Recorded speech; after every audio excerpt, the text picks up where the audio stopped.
Good morning. It is early, it's before I start work, but it is quite warm here today. So I've got the fan going, so if that's noisy, this may need to be re-recorded, but we'll see. We should be fine. This week has been an interesting week for reading because it has taken me longer to get through books because I've been quite busy. I booked 2 days annual leave to go see my parents because my mum had 2 days off work, so we went to Conway, and it was really nice. There's a shop in Conway called Hinton's, it's a bookshop, and it's a really well stocked independent bookshop of new books and new releases.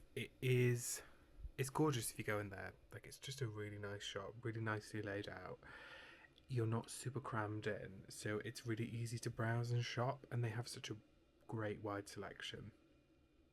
And it goes quite far back as well. I noticed that's something about a lot of the shops in Conway. Conway is actually one of the places in the UK with the highest proportion of independent retailers. I think it is the highest. I think it's the UK's highest proportion of independent retailers.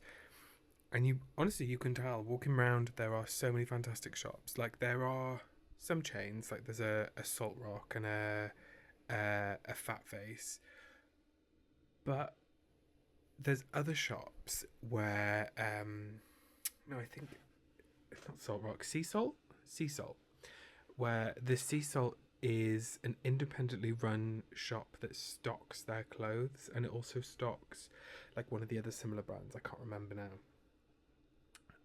It's a really gorgeous place. It's such a nice place for a day out or a holiday. I would really recommend. But on to reading.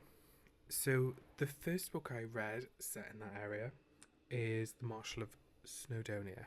It's a Sam McCleave book. It is fantastic. It's a mystery.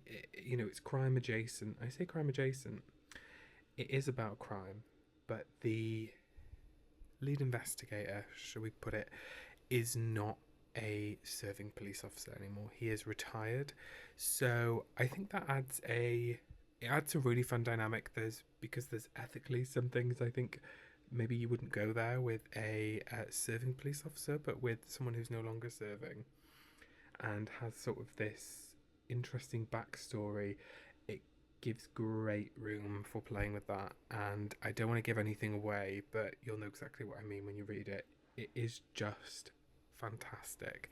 I love all his books. Genuinely, he never disappoints.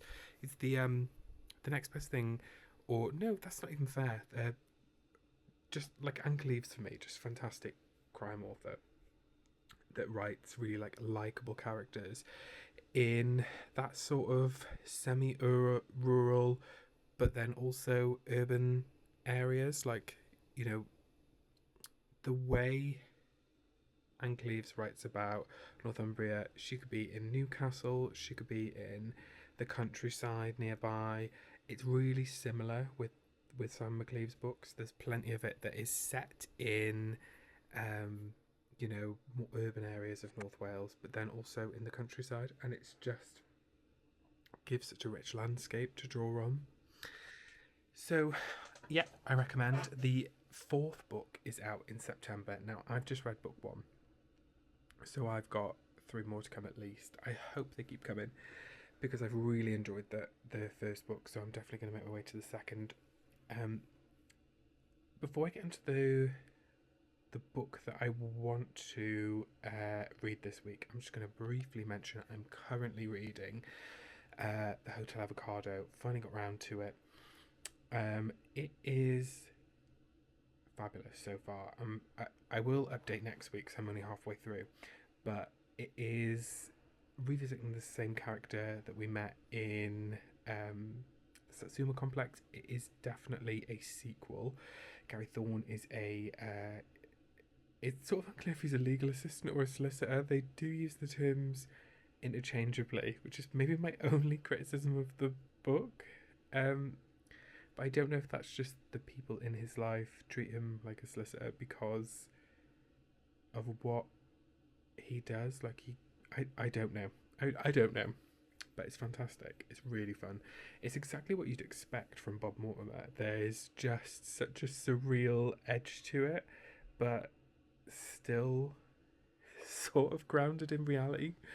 I I don't know. I don't know if I'm explaining that well enough. You know what I mean? There's just moments of like other characters' opinions that sort of knock people back down to earth. I think keeps it grounded, and the humor is just all the way through. Like it is just a fun read. This would be a great.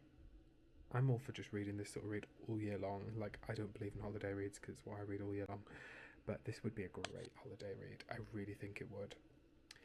Um, right on to the next. So I am really excited about this. Juno Dawson's Human Rites came out. Human Rites as in RITES, like your last rites, like a ritual. And I am so excited. I loved the first two books and I loved the prequel she released as well. I thought it was fantastic. But I am so excited to read this book. Sorry, if you see me swiping, it's because the screen on my camera dims after a while, so I'm just like reactivating it so I can see that I'm still in frame and in focus. So it is set in Hebden Bridge in Yorkshire.